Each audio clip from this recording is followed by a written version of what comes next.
This is Make it plain. Make it plain. MIP With Masamela Matfumo. Mark Thompson. Make it plain. Get woke. Ladies and gentlemen, this is it. This is it. Final weekend before the midterms. Will it be an historic one? We need it to be. We need it not to go the way midterms normally go. Here to assure us with his wisdom and prognostication that he will not is our friend. We've been doing this together for a minute. And of course, he's the founder of the largest online progressive community, dailycoast.com, which is fired up as always and giving a lot of great information. Civics with a Q, the Brief podcast.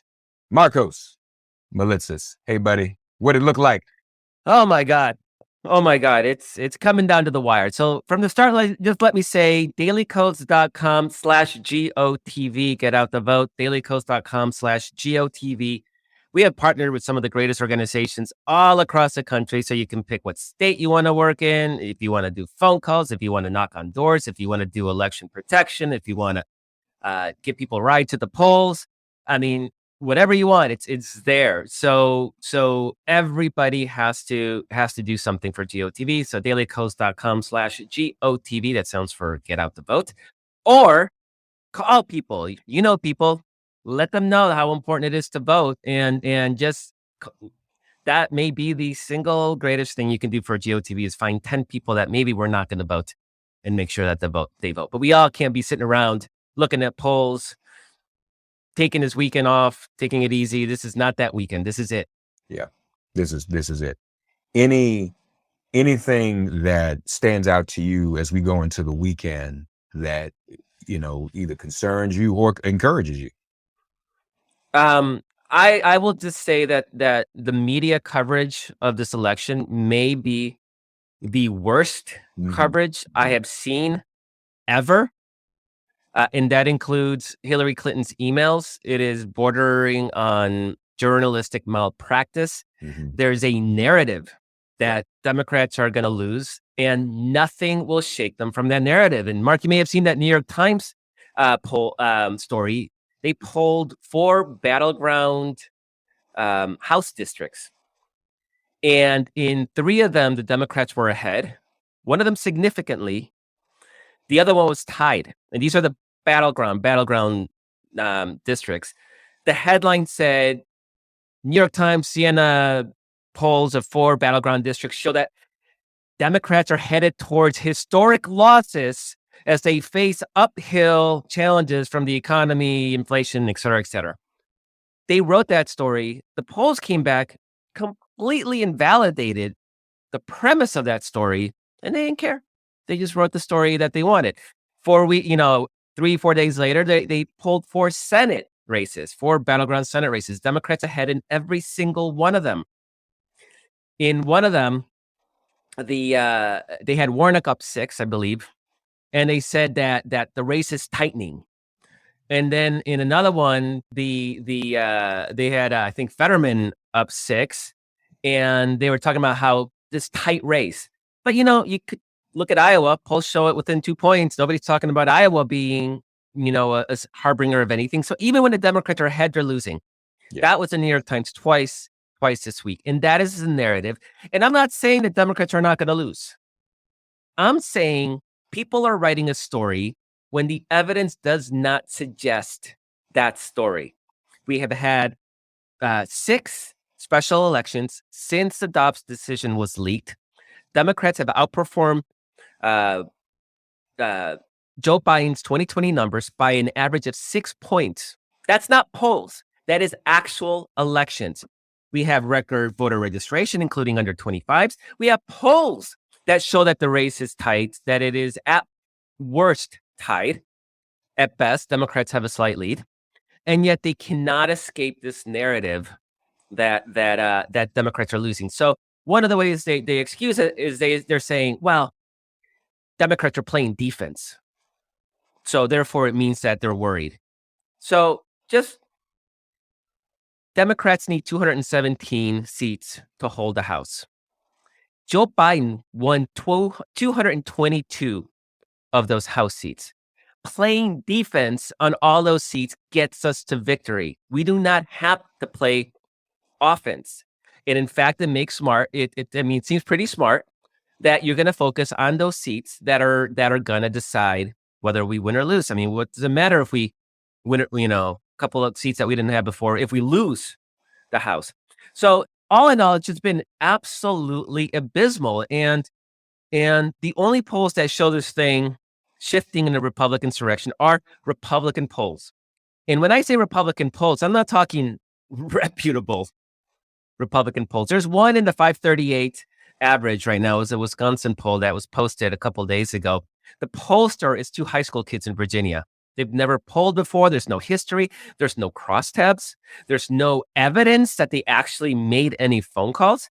And yet, because it's a pollster, it gets thrown in and it shows, oh, look, now Ron Johnson is in the lead in Wisconsin.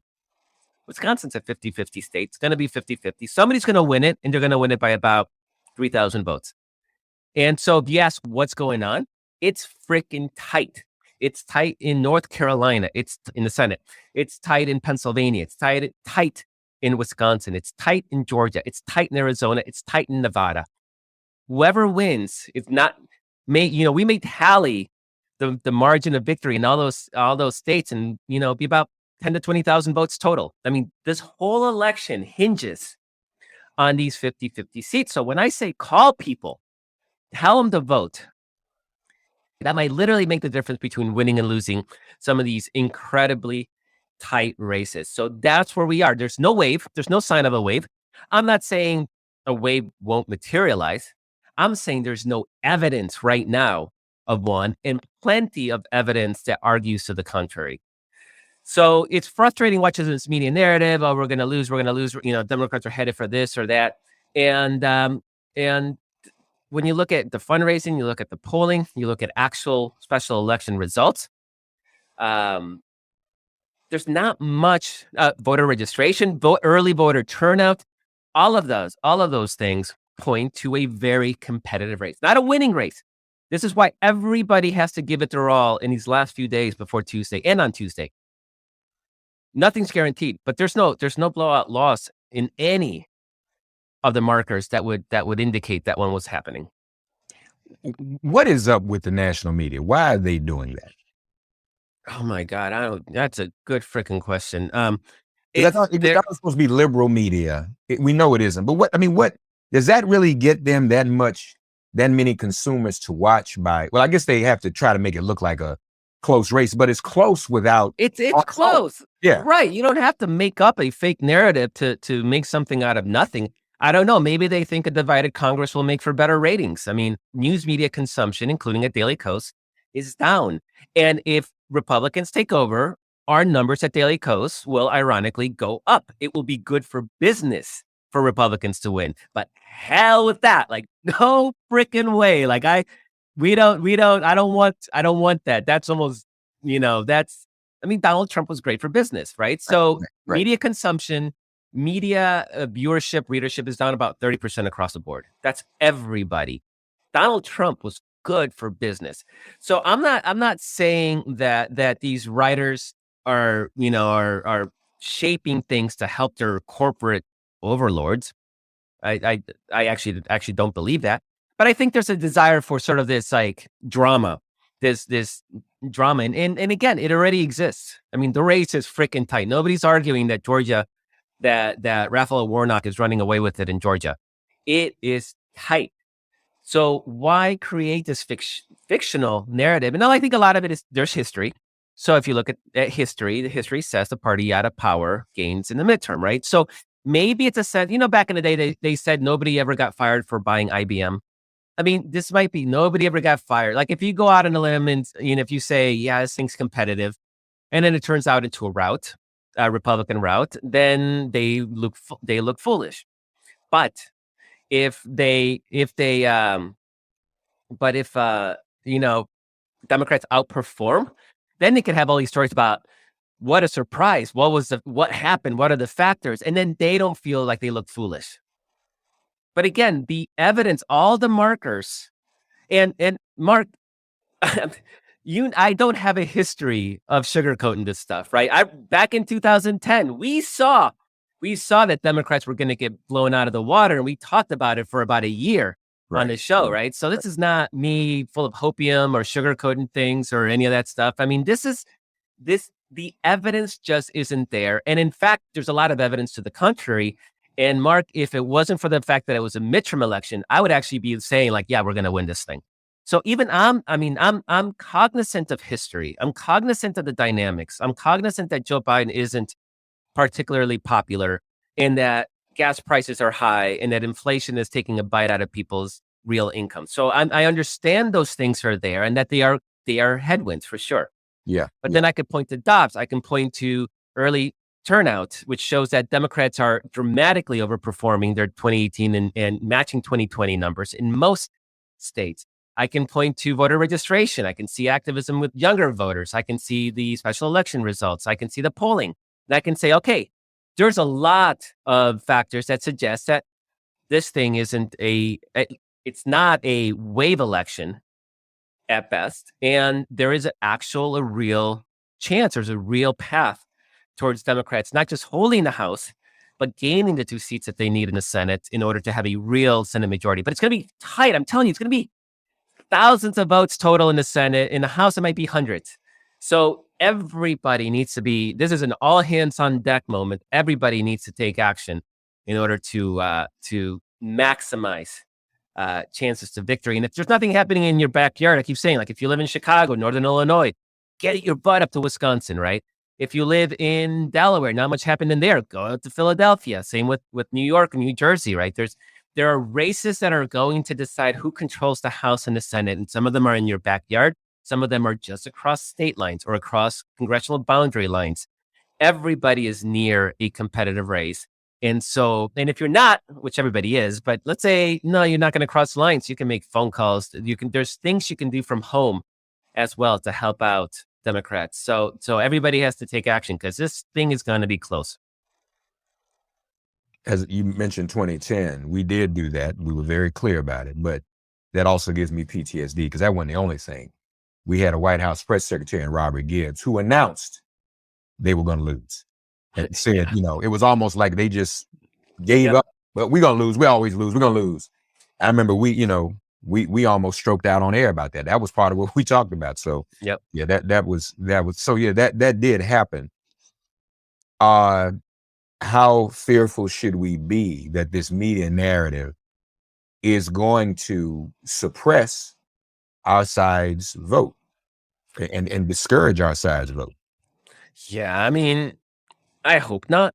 And the people that are paying attention to that it's not even true because I've heard people who follow politics peripherally saying, I heard the Democrats are going to get killed, right? And it's like, oh my God, where did you hear that? I heard it on CNN.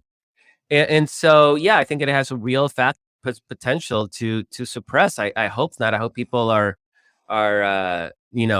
voting come hell or high water that but yeah, that's absolutely a real chance.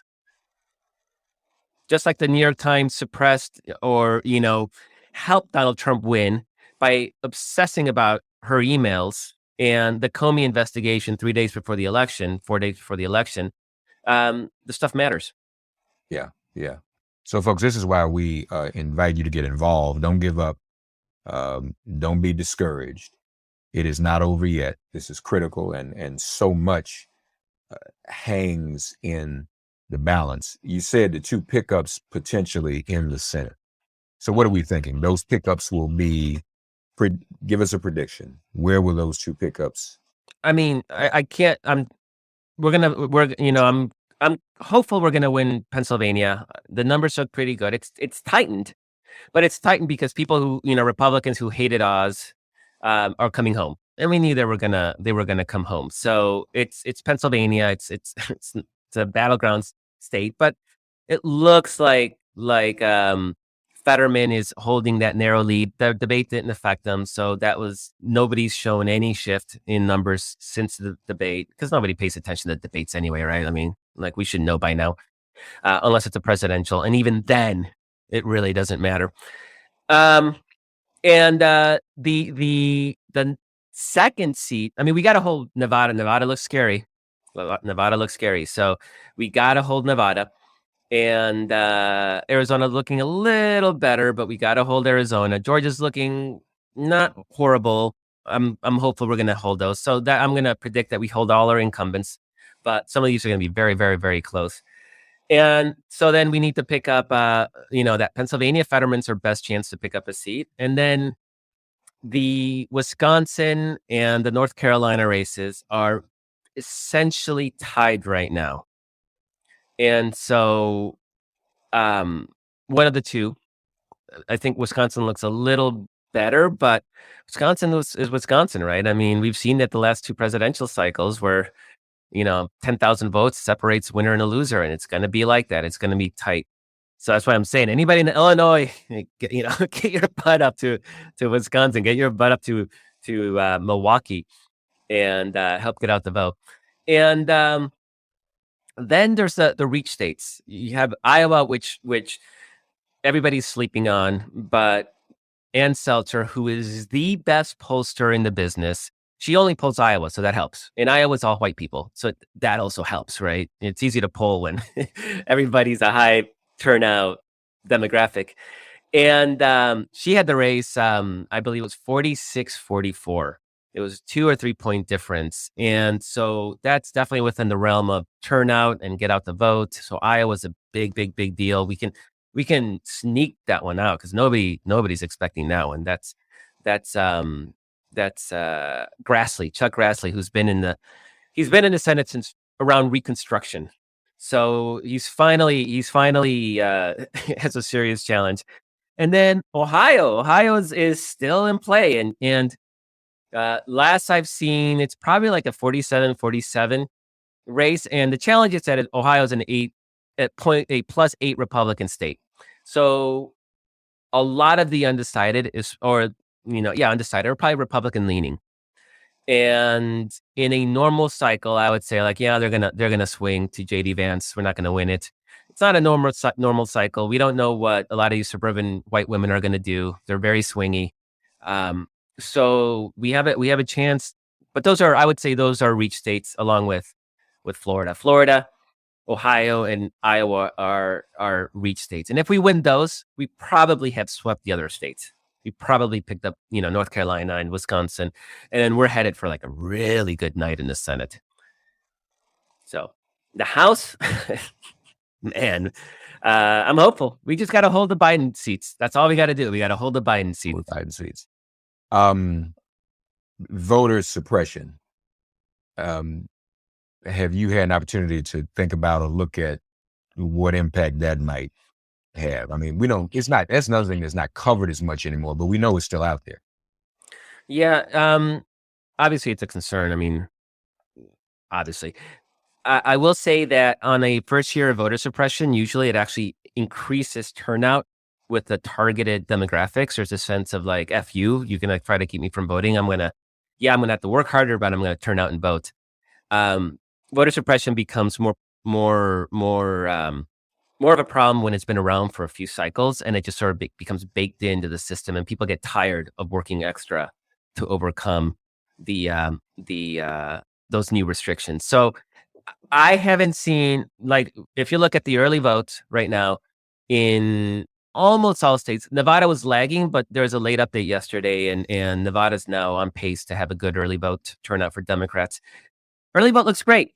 And a lot of those restrictions have been on the early vote. So the fact that they are strong and keeping up with 218, which we won, just remember, we keep up with 2018 numbers, we're looking pretty good. And so far it's good. Now, we can't put too much into the early vote because we don't know. Maybe we've exhausted the entire universe of Democratic voters, right? So we don't know who's left that hasn't voted. But what the early vote does is it shows that there's excitement, there's energy, that Democrats are turning out. And this is very, very important. It means that our get out the vote operation on election day, and even this weekend, can focus on people who are iffy voters, right? Republicans, basically, since they've decided they're giving up on early vote altogether, they have to get all of their voters out in a single day. We only have to look at the 30, 40% that are left and get those people out. So it makes it easier for us in our GOTV operation. So right now there's nationally, we have about a 10 million vote lead, net lead in early vote registration across all the different states.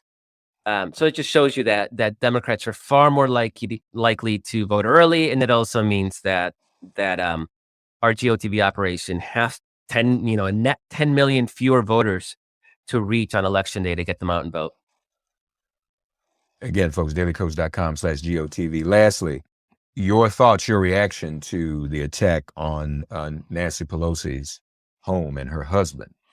I mean, this is where sort of media narratives get really frustrating because Hillary Clinton's emails where no crime had been committed were an obsession on the front page of the New York Times and other media outlets, dominating multiple stories every single day for months on end over something so freaking dumb.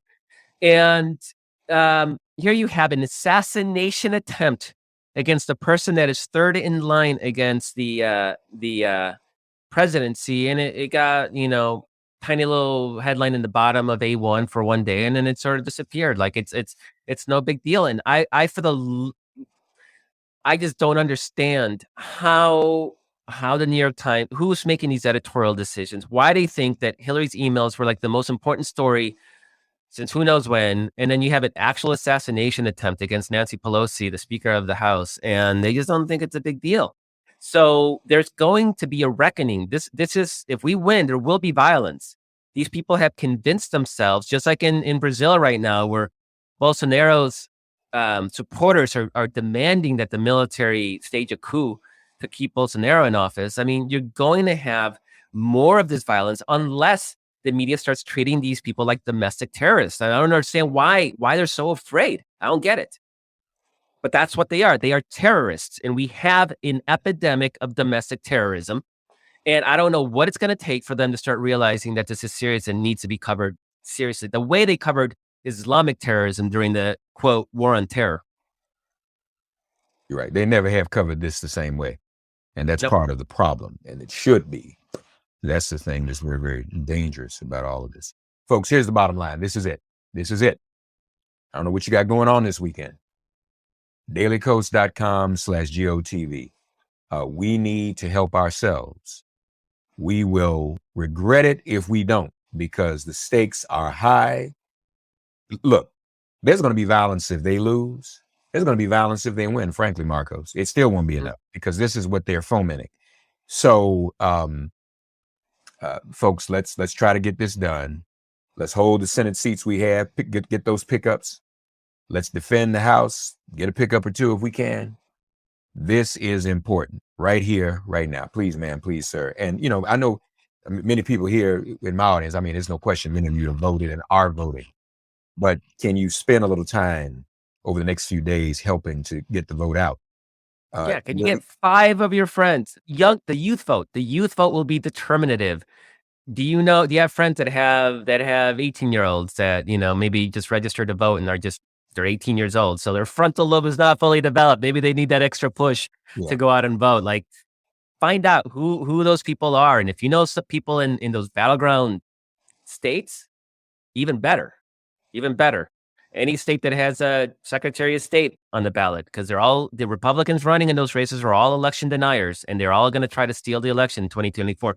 What we do this Tuesday will in large part determine how 2024 turns out. As terrifying as that is, it's the reality. Daily Kos, Civics with a Q, Marcos Melitzis, The Brief Podcast. Thank you, man.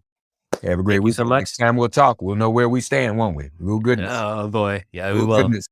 Thanks for getting woke and listening to Make It Plain. As always, perform an act of kindness on behalf of an elder or young person. Write a letter to a sister or brother who just so happens to find her or himself incarcerated.